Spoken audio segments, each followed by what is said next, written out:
தினமும் இயேசுவோட நடங்க, அவரோட பேசுங்க, அதிகாலை எழும்பி காத்திருந்து ஜெபிங்க, அவருடைய வசனத்தை தியானிங்க. இயேசுவோட நெருங்கி வாழ வாழ உங்களுடைய ஆத்மா வாழ்ந்திருக்க மற்ற எல்லா ஆசீர்வாதமும் தன்னால உங்களை தேடி வரும். நீங்க ஒரு பரிபூரண ஆசீர்வாதத்தோடு இருக்கணும் ஆண்டவர் விரும்புகிறார். உங்களுடைய ஆத்மாவிலே வாழ்ந்திருக்கணும், சரீரத்திலே சுகமா இருக்கணும், உலக வாழ்க்கையில நீங்க மேன்மையா இருக்கணும். அதுதான் ஆண்டவருடைய விருப்பம். அதுக்காக இப்ப வேண்டுதல் செய்ய போகிறேன். இருதயத்துல கை வைத்து எனக்கு இந்த பரிபூரண ஆசீர்வாதம் தாங்க ஆண்டவரே கேட்கிறீங்களா?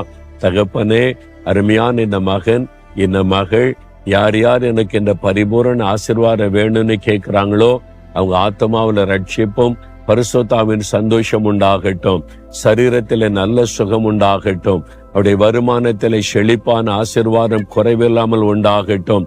இயேசு கிறிஸ்துவின் நாமத்தில் பூரண ஆசீர்வாதம் உண்டாகும்படி ஜெபிக்கிறேன் பிதாவே. ஆமேன்.